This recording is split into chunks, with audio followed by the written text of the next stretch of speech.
Assalamualaikum warahmatullahi wabarakatuh. Kembali lagi di video YouTube channel saya. Pada video kali ini saya akan berbagi tips dan trik mengerjakan soal manajerial P3K Guru 2021 disertai contoh soal dan pembahasannya. Jadi jangan di skip videonya supaya nanti teman-teman sukses mengerjakan soal manajerial P3K Guru 2021. Amin. Dan jangan lupa subscribe YouTube channel saya dan bunyikan notifikasi loncengnya agar tidak ketinggalan video-video terbaru dari saya.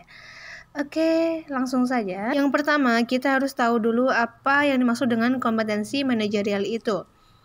Oke, pengertian dari kompetensi manajerial itu adalah sebuah tes untuk menilai penguasaan pengetahuan, keterampilan, serta sikap kita sebagai pelamar dalam berorganisasi. Kalau dalam CPNS ini mirip dengan TKP ya teman-teman. Nah, soal-soal dalam tes kompetensi manajerial itu berkaitan dengan apa saja? Yang pertama adalah tentang integritas. Yang kedua, tentang kerjasama. Yang ketiga, komunikasi. Yang keempat, orientasi pada hasil. Yang kelima, pelayanan publik. Yang keenam, pengembangan diri dan orang lain.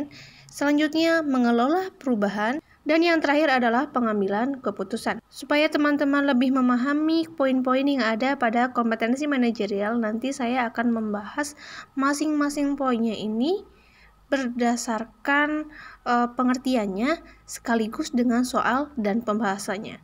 Untuk itu, kita lanjut saja membahas yang pertama adalah tentang integritas. Kita bahas dulu apa itu pengertian dari integritas. Pada integritas itu terdapat 3 poin penting yang perlu dipahami. Yang pertama adalah sikap konsisten, yaitu berperilaku selaras dengan nilai, norma, atau etika organisasi. Jadi sebagai pegawai kita tidak boleh bersikap plan-plan. Poin penting yang kedua adalah jujur. Jujur dalam hubungan dengan manajemen, rekan kerja, bawahan langsung, dan pemangku kepentingan, dan menciptakan budaya etika tinggi. Jadi sebagai pegawai, kita tidak boleh suka berbohong. Artinya, kita harus jujur dalam keadaan apapun. Poin penting yang ketiga adalah bertanggung jawab. Bertanggung jawab atas apa? Yaitu atas tindakan atau keputusan beserta resiko yang menyertainya. Bertanggung jawab di sini maksudnya adalah siap menanggung resiko apapun. Oke, saya ulangi lagi, berarti dalam integritas itu ada 3 hal penting yang harus kita tanamkan. Yang pertama adalah konsisten, jujur, dan bertanggung jawab. Oke, mari kita lihat contoh soal tentang integritas. Di kantor Anda menemukan beberapa inventaris kantor yang rusak dan hanya Anda yang mengetahuinya. Bagaimana sikap Anda? Jawaban yang A adalah saya diam saja, karena saya bisa dituduh sebagai pelaku kalau melapor. Oke, yang B, saya akan memberitahu rekan saya. Yang C, saya selidiki siapa yang melakukan pengerusakan itu. Kemudian yang D, melapor ke bagian perlengkapan agar ditindaklanjuti. Dan yang E, karena saya sedang sibuk, nanti saya pikirkan. Sebagai pegawai yang memiliki integritas, langkah apa yang harus kita ambil? Yaitu cari sikap yang menunjukkan kejujuran, konsisten, dan bertanggung jawab. Oke, apakah teman-teman sudah menemukan jawabannya? Kita lihat pembahasannya. Jadi, pada soal tentang integritas itu, kita harus mampu mengingatkan, mengajak rekan kerja untuk bertindak sesuai dengan nilai, norma, dan etika organisasi. Jadi, jawaban yang paling tepat adalah D, melapor ke bagian perlengkapan agar ditindaklanjuti. Alasan option A tidak dipilih karena tindakan diam saja ini tidak baik ya teman-teman. Padahal dia tahu kalau ada kerusakan pada beberapa inventaris kantor. Sementara pada jawaban B ini sudah bagus, sudah mau memberitahu rekan kerjanya, namun dia memberitahunya siapa, memberitahu ke siapa itu belum jelas. Sedangkan option C ini kalau untuk menyelidiki bukan kewenangan kita ya teman-teman. Sementara untuk option E ini tidak dipilih karena sikap jawaban E ini kelihatan cuek. Karena saya sedang sibuk, nanti saya pikirkan. Ini tidak seharusnya kita ambil sebagai orang yang memiliki jiwa integritas. Jadi yang paling tepat adalah jawaban D. Lanjut kita bahas sikap kompetensi manajerial yang kedua yaitu kerjasama. Nah, apa yang dimaksud dengan kerjasama? Kerjasama itu maksudnya adalah kemampuan menjalin, membina, mempertahankan hubungan kerja yang efektif, serta saling membantu dalam penyelesaian tugas untuk mencapai tujuan strategis organisasi. Jadi sederhananya, kalau kerjasama itu berarti kita saling bersatu padu untuk mencapai tujuan. Sebagai pegawai yang baik, kita tidak boleh individualis sendiri-sendiri untuk mencapai suatu tujuan. Kita harus bekerja sama supaya tujuan dapat diraih bersama-sama. Oke, kita lihat contoh soal dari kerjasama itu. Untuk mencapai tujuan kelompok yang telah ditetapkan, maka sebagai pemimpin saya, jadi kita sebagai pemimpin tuh harus bagaimana? Yang A adalah tidak mempermasalahkan apakah orang lain mau bekerja dengan baik atau tidak. Yang B, mendorong orang lain untuk bekerja dengan baik jika diperlukan. Sementara yang C, itu mendorong orang lain untuk bekerja dengan baik jika situasi memungkinkan. Yang D, mensimulasi orang lain untuk mau bekerja dengan baik. Kemudian yang E, mengajak orang lain bersama-sama untuk bekerja dengan baik. Kita ingat-ingat lagi, pada poin penting kerjasama itu kita harus bersatu padu untuk mencapai tujuan bersama. Jadi kita tidak boleh individualis ya teman-teman. Jadi mana nih jawaban yang benar menurut teman-teman yang menunjukkan pegawai yang mau bekerja sama. Jadi teman-teman, pada poin kerjasama ini kita harus efektif membangun tim kerja untuk peningkatan kinerja organisasi. Jadi menurut saya, jawaban yang paling benar ini adalah yang E, yaitu mengajak orang lain bersama-sama untuk bekerja dengan baik. Bagaimana teman-teman? Sama jawabannya? Alasan option A tidak dipilih karena orang ini cenderung cuek. Dia tidak mempermasalahkan apakah orang lain mau bekerja dengan baik atau tidak. Ini tidak baik ya teman-teman. Sementara yang B, menurut saya kata-kata diperlukan ini kurang tepat ya. Masa dia mendorong orang lain untuk bekerja dengan baik jika diperlukan. Ini menurut saya kurang tepat. Sementara untuk jawaban yang C, ini mendorong orang lain untuk bekerja dengan baik jika situasi memungkinkan. Ini ada situasi memungkinkan. Ini menurut saya kurang baik juga. Untuk jawaban D ini kurang tepat karena dia hanya menstimulasi, tidak mengajak langsung begitu ya teman-teman. Jadi yang paling tepat adalah jawaban E. Lanjut, kita akan membahas tentang poin sikap kompetensi manajerial yang ketiga, yaitu komunikasi. Berbicara tentang komunikasi ini pasti berhubungan dengan bicara, bagaimana kita bersosialisasi dengan orang lain. Jadi pada poin komunikasi ini yaitu kemampuan untuk menerangkan pandangan dan gagasan secara jelas, sistematis, disertai argumentasi yang logis dengan cara yang sesuai, baik secara lisan maupun tertulis. Kemudian memastikan pemahaman, dan yang kedua mendengarkan secara efektif dan aktif. Kemudian mempersuasi, meyakinkan, dan memujuk orang lain dalam mencapai tujuan organisasi. Jadi sebagai pegawai kita harus mampu berkomunikasi dengan baik. Selain itu kita harus mampu mendengarkan secara efektif apa-apa yang disampaikan orang lain kepada kita. Lanjut, kita bahas soal tentang komunikasi. Saat Anda dituduh dan dimarahi oleh atasan, sedangkan hal tersebut tidak sesuai dengan keadaan sebenarnya, yang akan Anda lakukan adalah A. Menanggapi pertanyaan dari siapapun tentang isu-isu tersebut. Yang B. Saya akan berusaha menemukan penyebar isu dan membuat perhitungan dengannya. Kemudian yang C, saya akan membiarkannya saja karena nanti juga akan hilang dengan sendirinya. D, berusaha menjelaskan keadaan yang sebenarnya. Kemudian jawaban yang E, meminta pertimbangan teman dekat saya.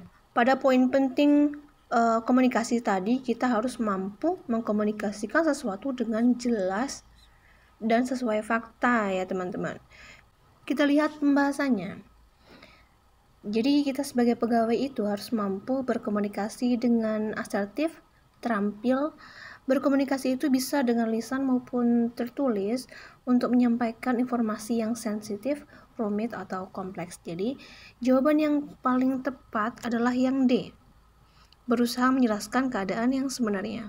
Jadi, apabila kita sebagai pegawai itu dituduh atau dimarahi oleh atasan, sedangkan hal tersebut tidak sesuai dengan keadaan yang sebenarnya, kita harus menjelaskan keadaan yang sebenarnya itu bagaimana. Kita tidak boleh diam saja, supaya keadaan dapat menjadi lebih baik karena kita berusaha mengkomunikasikan. Lanjut pembahasan sikap kompetensi manajerial yang keempat, yaitu orientasi kepada hasil. Orientasi kepada hasil itu yang bagaimana? Yaitu kemampuan mempertahankan komitmen pribadi yang tinggi untuk menyelesaikan tugas, bertanggung jawab, mampu secara sistematis mengidentifikasi resiko dan peluang dengan memperhatikan keterhubungan antara perencanaan dan hasil untuk keberhasilan organisasi. Jadi sebagai pegawai yang baik, sebelum merencanakan sesuatu, kita harus mengidentifikasi resiko dan peluangnya. Agar apa? Agar yang kita rencanakan dapat membuahkan hasil yang baik atau meraih keberhasilan seperti itu. Jadi kita tidak boleh asal-asalan gitu teman-teman. Oke, kita lihat contoh soal dari orientasi kepada hasil ini. Saya tergolong orang yang kreatif karena saya A. Mampu menyelesaikan berbagai tugas sulit dalam waktu yang singkat. Yang B. Senang menghasilkan karya-karya intelektual yang bermanfaat. Yang C. Memiliki cara pandang yang unik dan kontroversial. D. Mempunyai ide-ide baru yang belum pernah dilakukan sebelumnya. Yang E. Senang menghasilkan karya-karya baru. Oke, langsung saja kita lihat pembahasannya. Jadi, orientasi kepada hasil itu yaitu kemampuan mempertahankan komitmen pribadi yang tinggi untuk menyelesaikan tugas, kemudian bertanggung jawab, mampu secara sistematis mengidentifikasi risiko dan peluang dengan memperhatikan keterhubungan antara perencanaan dan hasil untuk keberhasilan organisasi. Jadi menurut saya jawaban yang paling benar adalah yang B, senang menghasilkan karya-karya intelektual yang bermanfaat. Alasan memilih B karena orang yang kreatif itu mampu menunjukkan kemampuan untuk menghasilkan karya atau hasil yang bermanfaat untuk keberhasilan organisasi. Jadi tidak asal-asalan, dia bisa mengidentifikasi resiko dan peluangnya. Kalau menghasilkan karya-karya intelektual yang bermanfaat, otomatis nanti karya-karyanya akan laku. Lanjut kita bahas kompetensi manajerial yang ketiga. Sikap yang harus dikuasai itu adalah pelayanan publik. Jadi pelayanan publik itu yang seperti apa?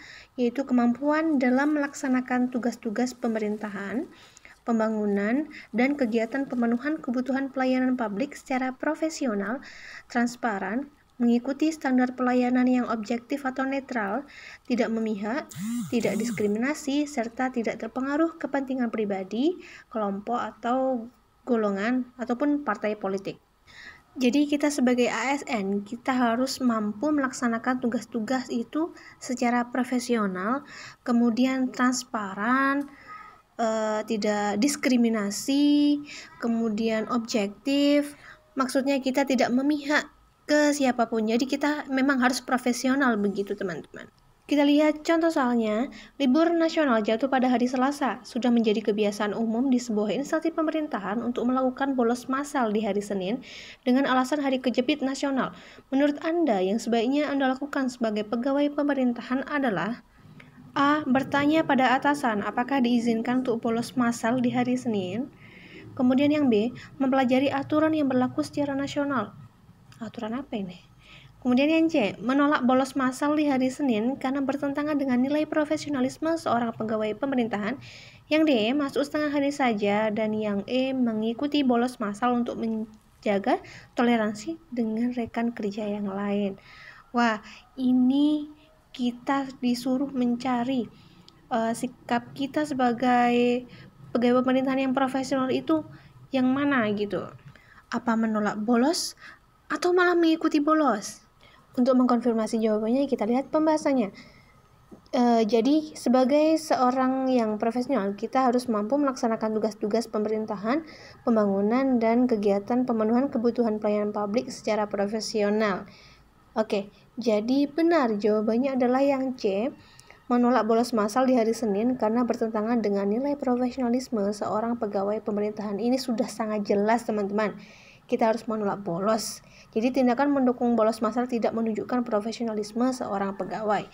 Oke, kita lanjut ke pembahasan tentang pengembangan diri dan orang lain. Jadi pengembangan diri dan orang lain itu yaitu kemampuan untuk meningkatkan pengetahuan dan menyempurnakan keterampilan diri, menginspirasi orang lain untuk mengembangkan dan menyempurnakan pengetahuan dan keterampilan orang lain. Jadi teman-teman, kita sebagai pegawai itu tidak tidak serta-merta kita harus mengembangkan diri sendiri saja, tapi kita berusaha untuk mengembangkan orang lain juga begitu. Oke, kita bahas soal tentang pengembangan diri dan orang lain. Soalnya adalah, saya memiliki teman satu tim dengan kompetensi rendah, maka saya harus bagaimana? A. Menuntutnya untuk meningkatkan kemampuannya. B. Saya akan memberhentikan dari tim. C. Saya tidak memperdulikannya. D. Saya membimbing dan memintanya untuk meningkatkan kemampuan. Dan yang E adalah saya tidak mau ambil pusing gimana pun kemampuannya. Nah, di sini kita sebagai pegawai itu harus mampu mengembangkan diri dan orang lain. Jadi, apa jawabannya? Kita lihat pembahasannya. Kemampuan meningkatkan pengetahuan dan menyempurnakan keterampilan diri, menginspirasi orang lain untuk mengembangkan dan menyempurnakan pengetahuan dan keterampilan orang lain. Jika ada teman satu tim memiliki kompetensi rendah, langkah kita adalah membimbing dan memintanya untuk meningkatkan kemampuan. Jadi jawabannya adalah D. Selanjutnya, kita akan membahas lagi sikap kompetensi manajerial yang ketujuh, yaitu mengelola perubahan. Mengelola perubahan itu yaitu kemampuan dalam menyesuaikan diri dengan situasi yang baru atau berubah dan tidak bergantung secara berlebihan pada metode dan proses lama. Kemudian mengambil tindakan untuk mendukung dan melaksanakan inisiatif perubahan, kemudian memimpin usaha perubahan, mengambil tanggung jawab pribadi untuk memastikan perubahan berhasil diimplementasikan secara efektif. Jadi teman-teman, kita sebagai pegawai itu harus mampu menyesuaikan diri dengan perubahan, kemudian jangan takut dengan perubahan itu. Jadi kalau kita takut akan perubahan, nanti kita akan tertinggal dengan yang lain begitu. Oke, langsung saja kita lihat soal nomor 7. Di lingkungan kerja yang baru, saya A. Pintar-pintar cari muka. Yang B. Menunggu ada teman yang mau memperkenalkan diri. Yang C. Berusaha melihat kemauan pimpinan. D. Langsung mampu akrab dengan rekan kerja. Atau yang E. Mencermati apa keinginan rekan kerja. Jadi perlu teman-teman ingat kalau misalkan kita berada di lingkungan kerja yang baru, kita sebagai seseorang yang mampu menyesuaikan diri itu harus bagaimana? Oke, kita lihat pembahasannya. Jadi kemampuan dalam menyesuaikan diri dengan situasi yang baru atau berubah dan tidak bergantung secara berlebihan pada metode dan proses lama. Iya, betul. Jadi kita sebagai pegawai yang baik, kita harus langsung mampu akrab dengan rekan kerja kalau kita ditempatkan pada lingkungan kerja yang baru. Kita tidak boleh diam saja atau cuek begitu ya teman-teman ya. Oke, kita langsung bahas kompetensi manajerial yang ke-8. Ini yang terakhir teman-teman, yaitu pengambilan keputusan. Pengambilan keputusan itu bagaimana sikapnya? Yaitu mampu membuat keputusan yang baik berdasarkan informasi dan harus bertanggung jawab atas keputusan yang diambil. Ya, benar sekali. Jadi kita sebagai pegawai itu harus mampu membuat keputusan yang baik berdasarkan informasi yang akurat dan harus bertanggung jawab atas keputusan yang diambil. Ya, berani mengambil keputusan begitu teman-teman. Oke,